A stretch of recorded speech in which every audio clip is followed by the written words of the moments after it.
बहुत समय पहले नितेश नामक एक आदमी एक छोटी सी गांव में रहता था। वो एक बहुत ही नेक और ईमानदार आदमी था।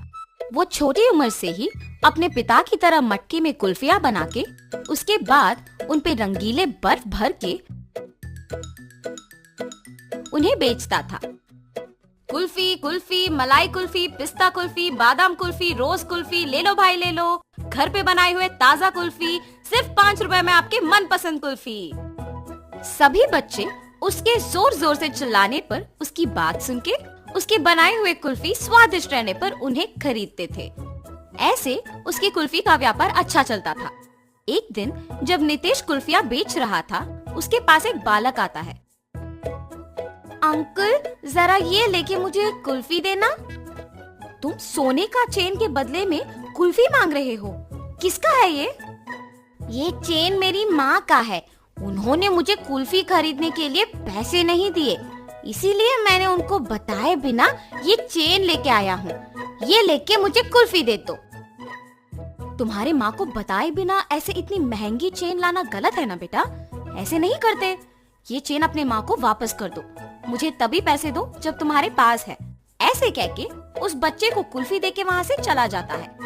मगर जब वो कुल्फी खाते हुए चल रहा था, उसे एक और कुल्फी बेचने वाला दिख जाता है और वो सोचता है, अगर मैं इस अंकल को भी ऐसे ही सोने का चेन दूंगा तो वो पहले अंकल की तरह मना करके मुझे मुफ्त की कुल्फी दे देंगे और मैं 2 कुल्फियाँ खा सकता हूँ। ये ऐसे सोचकर उसके हाथ में रहे कुल्फी को जल्दी से खत्म करके उस दूसरे आदमी के पास जाता है। अंकल अंकल, ये चेन लेके मुझे एक कुल्फी दीजिए ना। ठीक है बेटा, 1 कुल्फी क्या 2 लेके खाओ। ऐसे कह के बबलू के पास से वो चेन लेके उसे 2 कुल्फियाँ दे के वहाँ से चला जाता है। बबलू अपने दोनों हाथ में कुल्फियाँ देख खुश होके चेन के बारे में भूलकर खाते हुए वहाँ से घर चला जाता है। इतने में बबलू की माँ सोने का चेन ना दिखने पर घर पूरा ढूंढती है और तभी बबलू घर आता है। बबलू, क्या तुमने मेरा सोने का चेन देखा है बेटा? यहीं पे रखा था। अरे रे, 2 कुल्फियाँ मिलने की खुशी में मैं तो चेन के बारे में भूल गया ना। अब अगर मैं माँ को ये बताऊंगा तो मुझे पक्का डांटेगी। अब मैं माँ से क्या कहूँगा? ऐसे वो मन में सोचता है। क्या हुआ बबलू, मेरे सवाल का जवाब दिए बिना क्या सोच रहे हो? कुछ नहीं माँ, मैंने नहीं देखा। हाँ, ठीक है, तुम भी मेरे साथ चेन ढूंढो। शायद मैं यही कहीं भूल गई। वो बहुत महंगा है बेटा। ठीक है माँ। और ऐसे बबलू उसके माँ के साथ चेन ढूंढने लग जाता है, जैसे उसे कुछ पता ही नहीं।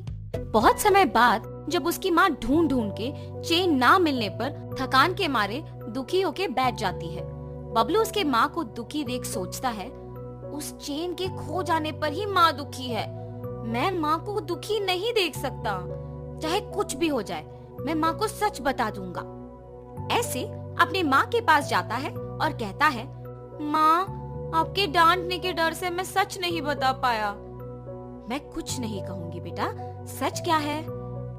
माँ, आपने कुल्फी खरीदने के लिए पैसे नहीं दिए ना, तो मैंने आपके सोने के चेन लेके कुल्फी वाले को देकर उससे कुल्फी लिया। 5 रुपए की कुल्फी के बदले में तुमने इतना महंगा चेन दे दिया। ऐसे करना गलत है बबलू, ऐसे फिर कभी मत करना। उस कुल्फी वाले को पहचान सकोगे? हाँ माँ, पहचान पाऊंगा। उसके ऐसे कहने पर बबलू की माँ अगले दिन कुल्फी बेचने वालों का इंतजार करती है। ऐसे दोपहर के समय में नितेश जब उस तरफ आता है तो बबलू की माँ उसके पास जाके कहती है, क्या तुम कल भी यहाँ आके कुल्फी बेचे? जी हाँ। आप ऐसे क्यों पूछ रहे हो? बच्चा अगर भोलेपन में आके तुम्हें एक महंगी चेन के बदले में कुल्फी मांगेगा तो ले लोगे क्या? हाँ, ये आप क्या कह रहे हो? मुझे कुछ नहीं समझ आ रहा। तुम कुछ मत कहो, मेरी ही बेटी की गलती है, इसीलिए मैं कुछ नहीं कह रही हूँ। बस मुझे मेरा चेन दे दो और मैं चली जाऊंगी। मैडम, मैंने वो चेन नहीं लिया। मैंने उस बच्चे को कहा भी कि वो चेन उसके घर में वापस लौटा दे। उसने आपको आके नहीं दिया। चेन देना ना पड़े इसलिए झूठ बोल रहे हो तुम। नहीं नहीं, मैं सच कह रहा हूँ। आप अपने बेटे को बुला के पूछिए तो सही।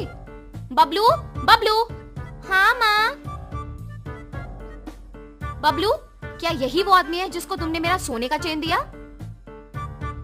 नहीं माँ, और ऐसे वो अपने माँ को नितेश के साथ जो भी हुआ समझाता है। कल मेरे इस तरफ आने की वजह से ही मुझे सोने का चैन मिला था।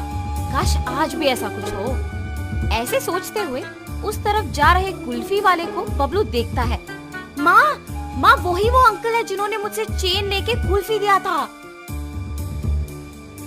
कल तुमने मेरे बेटे को कुल्फी देके चेन दिया था ना, वापस कर दोगे कि सबको बुलाऊं? अब ये बच्चा इतना जोर से कह रहा है कि मैंने ही लिया है तो मुझे लौटाना ही पड़ेगा, वरना उसकी माँ सबको बुलाएगी।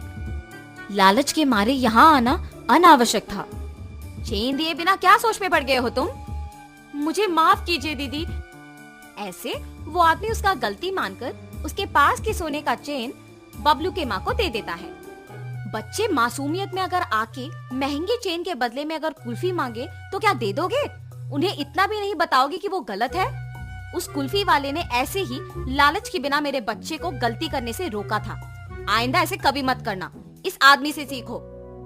मुझे माफ कीजिए भाई साहब, मैंने आपकी गलती के बिना आपको निंदित किया। कोई बात नहीं जी, मुझे बस खुशी है कि आपको आपकी चेन मिल गई। बेटा ऐसे कभी मत करना। मैंने सोचा कि वो अंकल भी आपकी ही तरह चेन लौटा देंगे। सब लोग एक जैसे नहीं होते बेटा, अच्छे लोग और बुरे लोग होते हैं। इसीलिए घर में अपने माँ बाप को बताए बिना कुछ नहीं करना चाहिए। आगे से ऐसे नहीं करूँगा अंकल। ऐसे कहकर खुशी से अपने माँ के साथ वहाँ से चला जाता है।